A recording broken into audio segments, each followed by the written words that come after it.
প্রচণ্ড গরম, আর এই গরমে যদি আমরা আমসত্ত্ব বানিয়ে খাই তাহলে কিন্তু ভীষণই ভালো লাগে। আর বন্ধুরা দেখো, এখন তো আমের সিজন, সেই জন্য আজকে আমি তোমাদেরকে তৈরি করে দেখাবো কাঁচা আমের আমসত্ত্ব। আর এটা কিন্তু একদম সহজভাবে আমি তোমাদেরকে তৈরি করে দেখাবো। এটা খেতেও হয় দুর্দান্ত মজার। দেখো, এখানে আমি নিয়েছি 1 কেজি আম। আর আমটাকে কিন্তু আমি ছিলে তারপরে দেখো এখন পাতলা পাতলা করে পিস করে নিচ্ছি ছুরির সাহায্যে। আর এটা কিন্তু তোমরা বটিতেও করতে পারো, যার যেভাবে সুবিধা তোমরা সেইভাবেই করতে পারো। আর এই আমসত্ত্ব বানানো কিন্তু একদম সহজ, একদম ঝামেলাবিহীন, ঝটপট তোমরা বানিয়ে নিতে পারবে। আর এই গরমে খেতে হয় দুর্দান্ত মজার। আর বন্ধুরা, এরকম পাতলা পাতলা করে কাটবে যাতে নাকি তাড়াতাড়ি তোমাদের সিদ্ধ হয়ে যায়। আমি সমস্ত আমগুলো এখন এইভাবে কেটে নেব।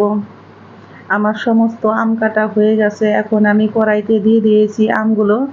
আর আমগুলো দিয়ে আমি দিয়েছি 1 গ্লাস পরিমাণে জল, 1 চামচ লবণ, আর দিয়েছি আমি বিট লবণ। এইভাবে ঢেকে সিদ্ধ করে আমি নিয়েছি 7 থেকে 8 মিনিট। দেখো, আমগুলো কিন্তু আমার সিদ্ধ হয়ে গেছে। আর এই যে ছাঁকনির সাহায্যে আমি কিন্তু জলটা ফেলে দিয়েছি। এখন জলটা ফেলে দিয়ে আমি এইভাবে আমি ছেঁকে নিব। আর বন্ধুরা, তোমরা অবশ্যই একটু সময় নিয়ে এইভাবে আস্তে আস্তে করে তোমরা চালনির সাহায্যে ছেঁকে নেবে। আর যদি কেউ ব্লেন্ডারে ব্লেন্ড করতে চাও তাহলে করতে পারো, কিন্তু বন্ধুরা সকলের তো আর ব্লেন্ডার নাই, সেই জন্য কিন্তু আমি সুবিধার জন্য এইভাবে করে দেখাচ্ছি। কথা বলতে বলতে দেখো আমার চালা হয়ে গেছে। আর আমি একটা মশলা তৈরি করে নিব। এখানে আমি দিয়েছি ধনিয়া, জিরা, আর দিয়েছি 5 ফোড়ন, এলাচ, দারচিনি, আর দিয়েছি আমি শুকনা লঙ্কা। এখন আমি এই মশলাটাকে একটু লো আছে আস্তে আস্তে আমি ভেজে নিব। আর ভাজতে ভাজতে দেখবে বন্ধুরা খুব সুন্দর একটা মিষ্টি গন্ধ বেরোচ্ছে। তখন তোমরা বুঝবে যে মশলাটা একদম পারফেক্টভাবে ভাজা হয়ে গেছে। আমি এটাকে ভেজে গুঁড়ো করে নিব।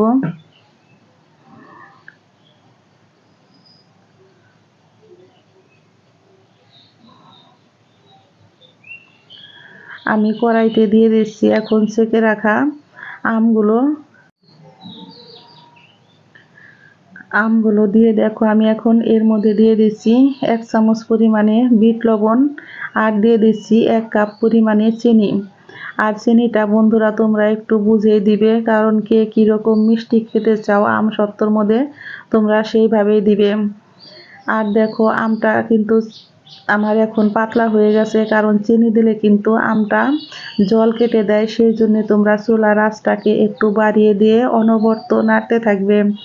আর নাড়তে নাড়তে দেখবে যে এক পর্যায়ে ঘন হয়ে গেছে।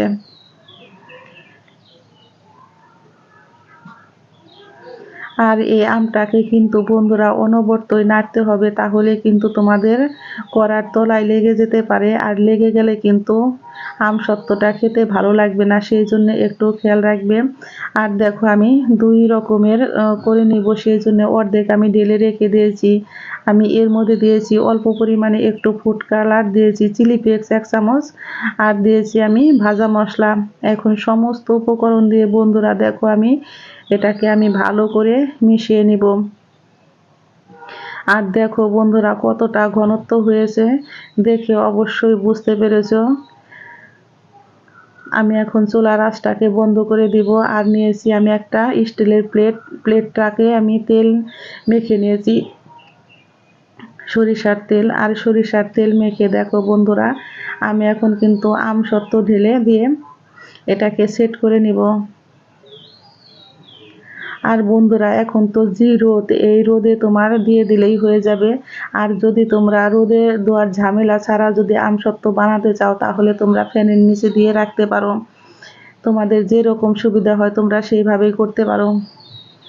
আর দেখো আমি আবারও দিয়ে দিচ্ছি আমগুলো। আর আমগুলো দিয়ে আমি দিয়ে দিচ্ছি একটু সবুজ কালারের ফুড কালার।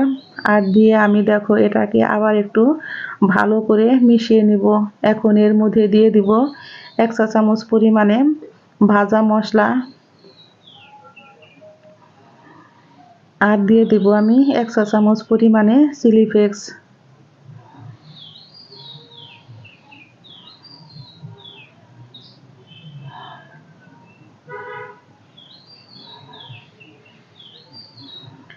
এখন সমস্ত উপকরণ দিয়ে বন্ধুরা আমি আবারও একটু ভালো করে নেড়ে নিব। আর এটা কিন্তু অবশ্যই তোমরা লো আঁচে করবে, কারণ যাতে নাকি তোমাদের চুলায় কড়াইতে লেগে না যায়, সেই জন্যে সেই দিকে খেয়াল রাখবে। আর দেখতেই পারছো দেখো ঘনত্বটা কেমন হয়েছে। আমি এখন চুলার গ্যাসটা বন্ধ করে দিয়ে দেখো আমি একটা প্লেট নিয়েছি, আর প্লেটে দিয়েছি আবারও সরিষার তেল। আর সরিষার তেল দিয়ে বন্ধুরা দেখো আমি এটাকে কিন্তু সুন্দর করে ছেনির সাহায্যে আমি সেট করে নিয়েছি। আর আমি একদিন রোদ দিয়েছি, রোদে দেওয়াতে দেখো কত সুন্দর হয়েছে আমসত্ত্বটা। আর দেখে তো আমার জিভে জল চলে এসেছে। আর একটা দুঃখের কথা বন্ধুরা, আমসত্ত্ব দেখো আমি 2 রকমের দিয়েছিলাম, একটার অর্ধেক আমার খেয়ে ফেলেছে। আর দেখো আমি কিন্তু ছুরির সাহায্যে একটু চারদিক ঘুরিয়ে নিয়েছি, আর চারদিক ঘুরিয়ে কিন্তু আমি দেখো কত সুন্দর আমি এটাকে তুলে ফেললাম, দেখতেই পারছো বন্ধুরা। এখন আমি এটাকে চিকন চিকন করে কেটে আমসত্ত্বর আকারের শেপ দিয়ে নিব। আর তোমাদের যেরকম সুবিধা হয় তোমরা সেইভাবে তোমরা শেপ তৈরি করতে পারো।